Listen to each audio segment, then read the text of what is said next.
Ah, ah, ah. Hai adik-adik. Selamat datang lagi ke dalam rancangan Aigorit.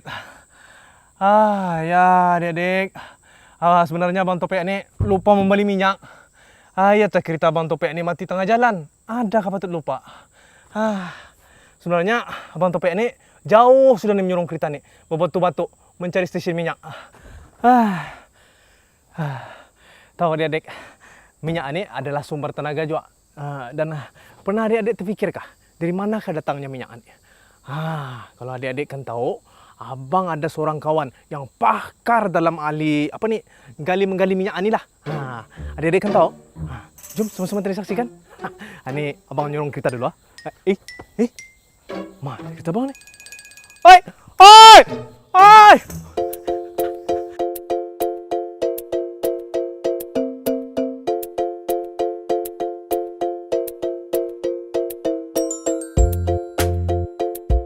Sebelum masuk ke kawasan pelantar, semua pekerja dimestikan untuk melapor diri di meja keselamatan. Semua ini dilakukan dalam memantau keselamatan pekerja yang keluar dan masuk ke kawasan ini. Assalamualaikum, saya Johari Haji Suhaili, bertugas di pelantar minyak ini. Jadi jika anak-anak ingin melihat lebih dekat lagi, jom kita pergi lebih dekat. Ini adalah pelantar minyak. Pelantar minyak adalah satu rangka binaan yang digunakan untuk menempatkan pekerja dan mesin bagi penghasilan minyak. Tapi dari mana datangnya minyak? Kalau kawan-kawan nak tahu, minyak sebenarnya terhasil di dasar laut berjuta-juta tahun dulu. Ketika itu, permukaan bumi agak berbeza daripada sekarang. Masa itu, permukaan laut lebih luas daripada daratan. Dan dalam laut ketika itu pula, hidup berbilion jenis tumbuhan dan hidupan laut. Apabila tumbuhan dan hidupan laut ini mati, mereka tenggelam ke dasar laut. Makin lama, semakin banyaklah tumbuhan dan hidupan laut yang mati dan tertimbun di dasar laut. Apabila hakisan tanah berlaku, tanah dan batu-batu dari darat mula terbenam ke dasar laut dan meliputi hidupan laut yang telah mati itu. Tanah dan batu yang tertimbun kemudiannya membentuk beberapa lapisan. Dan makin lama, ia menjadi semakin berat.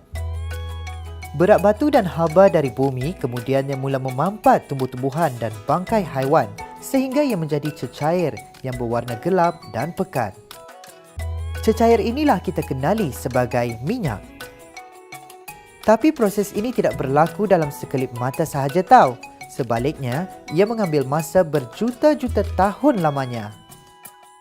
Setelah minyak terhasil, ia perlahan-lahan bergerak melalui lubang-lubang kecil di antara lapisan batu.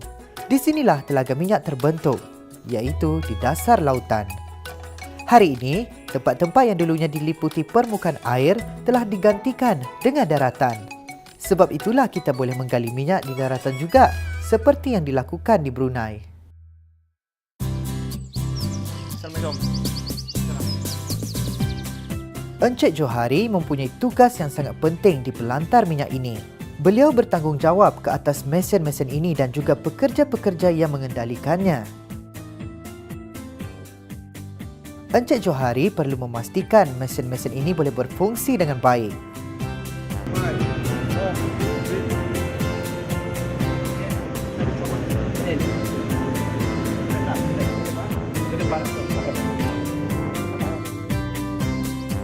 Mesti kawan-kawan tertanya-tanya, apa sebenarnya guna mesin ini kan? Mesin ini dikenali sebagai gerudi. Ia membantu untuk menggerudi lubang dalam tanah untuk menyedut keluar minyak. Kerja menggerudi tanah ini bukannya satu kerja yang mudah. Mula-mula sekali, pelantar mesti disediakan untuk menyokong gerudi. Setelah itu, telaga minyak akan digerudi sehingga sampai ke lapisan minyak. Tapi, minyak sebenarnya tidak dapat disedut keluar lagi. Sebabnya, minyak yang terdapat di bawah tanah ini adalah petroleum, iaitu campuran minyak mentah dan gas asli. Oleh kerana gas asli adalah ringan, ia sentiasa berada di atas lapisan minyak mentah.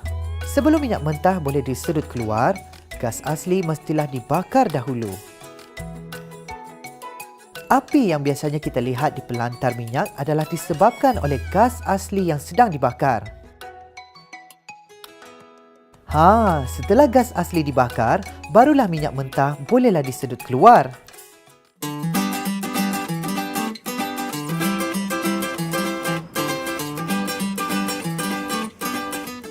Agaknya apa yang berlaku setelah minyak mentah disedut keluar? Setelah minyak-minyak mentah tadi dikeluarkan, dia akan disalurkan ke dalam tangki-tangki yang ada di belakang saya ini. Kilang penapisan minyak adalah tempat di mana minyak mentah akan diproses dan ditapis hingga menjadi bahan yang berguna. Kalau kawan-kawan nak tahu, tanpa proses penapisan, minyak mentah sebenarnya kurang berharga. Ini kerana tanpa penapisan, minyak mentah hanyalah sejenis cecair yang hitam, pekat dan melekit. Dan minyak mentah ini juga mengandungi bahan-bahan asing seperti garam dan lilin.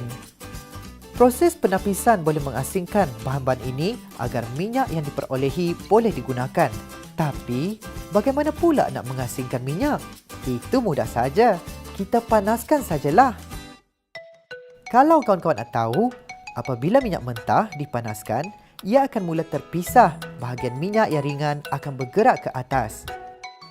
Dan bahagian minyak yang berat akan ke bawah. Produk minyak yang paling ringan adalah gas. Ia membantu kita memasak di dapur. Seterusnya ialah petrol. Ia memberi kuasa tenaga kepada kereta dan motosikal. Kerosin pula digunakan untuk memberi kuasa kepada jet. Diesel digunakan oleh kenderaan besar seperti lori, bas dan truk. Dan komponen yang paling berat, asfalt, digunakan untuk membuat jalan raya dan bumbung rumah. Selain itu, ada banyak lagi produk-produk lain yang boleh dihasilkan daripada minyak yang ditapis. Tentu kawan-kawan tak tahu. Plastik, baju dan juga bekas polistrin dibuat daripada minyak. Memang banyak kegunaan minyak ini kan? Hebat!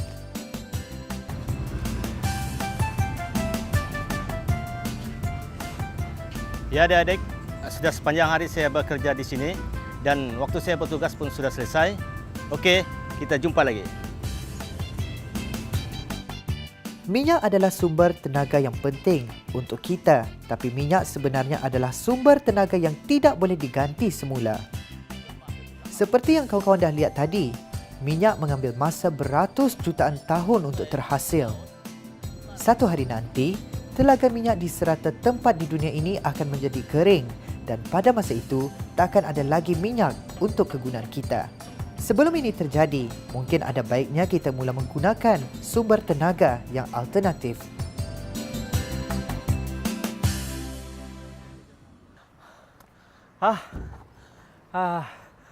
Akhirnya Abang Topek sampai juga ke stesen minyak.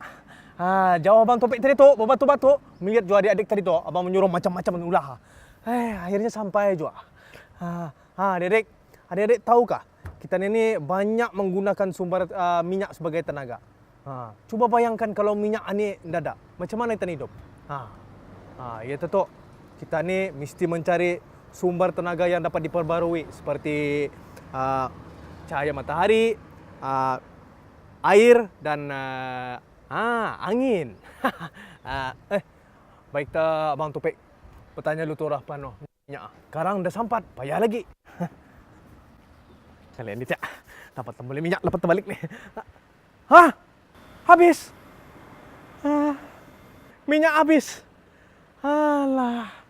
Mun macam mana gayanya? Baik tak Abang Topek membalik kereta yang jenis solar. Macam mana ni? Masa tu menunggu bas ni. Sampai jumpa lagi dalam rancangan yang lain, dalam cerita yang lain. I got it.